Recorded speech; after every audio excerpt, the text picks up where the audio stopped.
के प्रदर्शन के दौरान झड़प देखने को मिली है। प्रदर्शनकारियों और पुलिस के बीच टकराव हो गया। भ्रष्टाचार समेत कई मुद्दों को लेकर गुस्सा देखने को मिला है। जेंजी जो हैं वो सड़कों पर उतर आए हैं और विरोध प्रदर्शन करते हुए जेंजी नजर आ रहे हैं। ये बड़ी खबर जो इस बीच निकल कर सामने आ रही है। भ्रष्टाचार समेत कई मुद्दों को लेकर यहाँ लोगों में गुस्सा है। युवाओं में खास तौर पर ये गुस्सा जो है वो देखने को मिल रहा है। युवा सड़कों पर उतरे हुए हैं। कुछ तस्वीरें हम आपको दिखा रहे हैं पेरू से।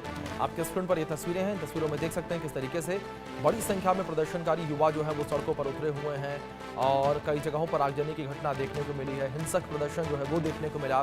देखते ही देखते पेरू में जो जेंजी प्रदर्शन है वो हिंसक हो गया। 4 तस्वीरें आपके स्क्रीन पर हैं जहां जेंजी ने देश जला दिए हैं। ये तस्वीरें आपके स्क्रीन पर पेरू की तस्वीर निकलकर सामने आई। प्रोटेस्ट की 15 अक्टूबर से प्रोटेस्ट शुरू हुआ। उसके बाद मेडागास्कर में भी प्रदर्शन देखने को मिला जहां 10 अक्टूबर को विरोध प्रदर्शन देखने को मिला। सड़कों पर जो जेंजी हैं वो उतर आए। इसके बाद बात यहां मोरक्को को लेकर करें तो वहां भी प्रोटेस्ट देखने को मिला। 3 अक्टूबर की तस्वीरें हैं ये। और इसके बाद नेपाल को लेकर करें तो नेपाल में जेंजी के प्रदर्शन से सत्ता पलट गई और जो ओली सरकार थी उसे इस्तीफा देना पड़ गया। तो ये 4 तस्वीरें ये निकल कर सामने आई हैं और विश्व में जिस तरीके से जो जेंजी हैं वो लगातार विरोध प्रदर्शन करते नजर आ रहे हैं और सरकार के खिलाफ सड़कों पर उतरते नजर आ रहे हैं, उनकी ये तस्वीरें हमने आपको दिखाई थी।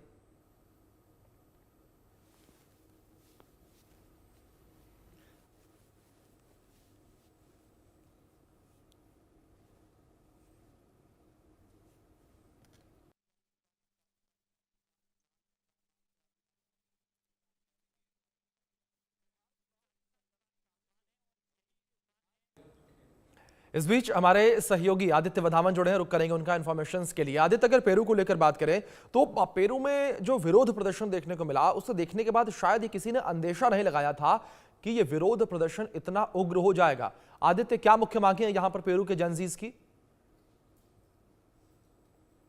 जी अभिषेक, अगर देखें आप ये जो प्रोटेस्ट हो रहे हैं पेरू में काफी हिंसक हो रहे हैं और इसका रीजन वही निकल के जो आ रहा है, रीजन वही है कि किस तरीके से जो अनएम्प्लॉयमेंट बढ़ती आ रही है उसकी वजह से जो है नेपोटिज्म और इकोनॉमिक उसकी वजह से जो है सारे ये जो है जो प्रोटेस्ट चल रहे हैं। हमने देखा है पिछले भी कैसे नेपाल में ये जेनजी के प्रोटेस्ट हुए और उससे पूरी सरकार जो है उसका सरकार का ही तख्ता पलट हो गया। तो कहीं ना कहीं बहुत ज्यादा अब हिंसक काफी देश में हम देख रहे हैं, पूरे विश्व भर में ये जेनजी के प्रोटेस्ट वायलेंट हो रहे हैं और कहीं ना कहीं देखने वाली बात होगी अभिषेक कि ये प्रोटेस्ट जो है कहाँ जाके रुकते हैं। जी अभिषेक। आदित्य, अगर सरकार को लेकर बात करें पेरू की, तो पेरू की सरकार किस तरीके से पूरे मामले पर रिएक्ट करती नजर आ रही है? वहां की सरकार क्या कुछ कह रही है? जी बिल्कुल, सरकार कहीं ना कहीं करप्शन के एलिगेशंस लग रहे हैं, यूथ हैप्पी नहीं है। जो पेरू की सरकार है उनके जो कुछ ऐसे कदम है उनको लग रहे हैं कि जो है वो जायज नहीं है, डिस्क्रिमिनेशन हो रहा है कंट्री में।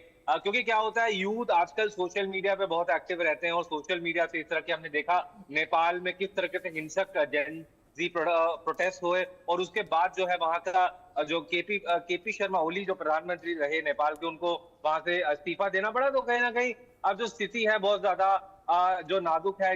ये धीरे धीरे सरकारों को, विश्व भर की सरकारें, उनको देखना होगा कि किस तरीके से जो है पर्टिकुलरली जो जेनजी यूथ है उनको घुस रखा जाए। उनको अगर ऐसी कुछ पॉलिसी डिसीजन लिए जाते हैं कि जो जिससे यूथ नाराज हो तो कहीं ना कहीं उसका तख्ता पलट होने की पॉसिबिलिटी पूरी रहती है।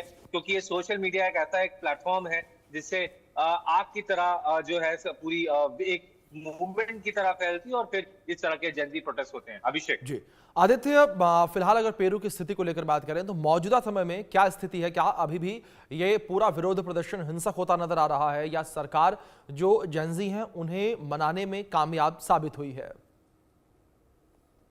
जी बिल्कुल अभिषेक, अगर देखेंगे तो आप ये प्रोटेस्ट जो है ये एक तरीके से एक पर्टिकुलरली एक डेमोक्रेसी की एक स्पिरिट दिखाता है कि किस तरीके से जो है ये पूरी जो घटना, पूरे जो अगर सरकारें जो है तानाशाह की तरह जो है वो बिहेव करेंगी या ऐसा बिहेवियर दिखाएंगे तो कहीं ना कहीं उनके लिए एक दिक्कतें पैदा हो सकती है। क्योंकि रूल ऑफ लॉ, डेमोक्रेसी एक बहुत बड़ी चीज है, उसमें लोगों की आवाज सुनी जाती है। तो कहीं ना कहीं यही पेरू में दिखता है यहाँ नजर में। अभिषेक। जी आदित्य, दूसरी ओर अगर पेरू के विपक्ष को लेकर बात करें, जो विपक्षी राजनीतिक दल हैं वो किस तरीके से सरकार पर हमलावर नजर आ रहे हैं, क्योंकि सरकार के ऊपर जिस तरीके से ये एलिगेशन लगते हुए नजर आ रहे हैं भ्रष्टाचार के, तो जाहिर तौर पर ये एलिगेशन के साथ साथ विरोध प्रदर्शन भी काफी उग्र और काफी बड़ा रूप लेता हुआ नजर आ रहा है।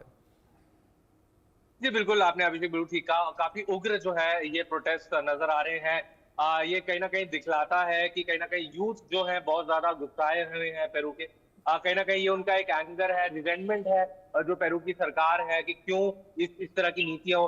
कुछ ऐसी रिपोर्ट्स भी आ रही है कि कुछ नेपोटिज्म, फेवरेटिज्म की एक बात है जो वहां पेरू में चल रहा है, तो उसके चलते ही ये एक गुस्साया गुस्साया माहौल है। पूरा देखने वाली बात होगी अभिषेक यहाँ पर कि क्या किस तरीके से सरकार ये जो है जेनजी प्रोटेस्ट को कंट्रोल करती है। क्या पुलिस द्वारा जो है वहां की आंसू गैस छोड़े जाते हैं जेनजी प्रोटेस्टर्स पे, या क्या शांति तरीके से प्रोटेस्टर्स को हटाया जाता है, ये एक देखने की बात होगी। जी बिल्कुल आदित्य, मुद्दे जो है पेरू में कई सारे रहे जिसको लेकर विरोध देखने को मिला, लेकिन सबसे जो ज्वलंत मुद्दा रहा है वो मुद्दा रहा है पेंशन रिफॉर्म का।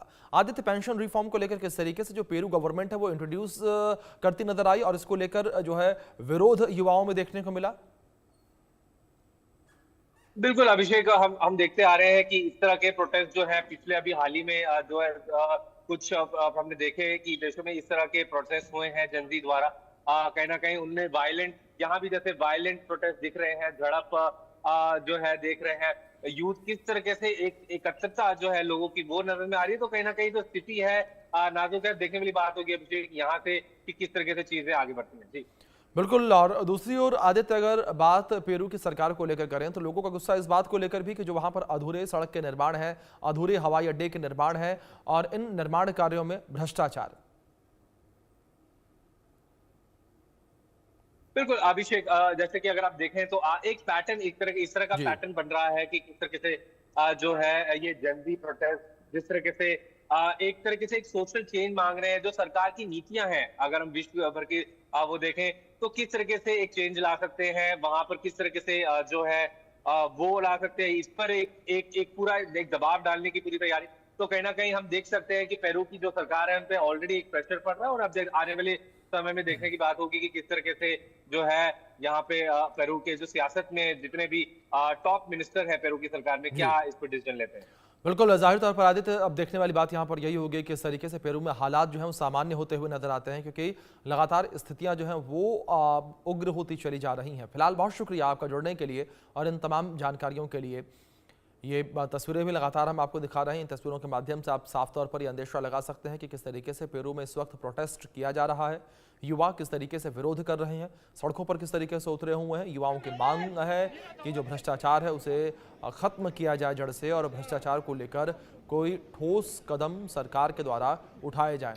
दूसरी ओर पेंशन रिफॉर्म का ये पूरा मामला है जिसको लेकर युवा सड़कों पर उतरे हैं। पेंशन रिफॉर्म सरकार ने इंट्रोड्यूस किया है कि 18 साल से ऊपर उम्र के जो युवा हैं उन्हें जो है पेंशन में योगदान देना होगा, जिसको लेकर युवाओं में भारी नाराजगी है और ये सड़कों पर भी अब देखने को मिल रही है।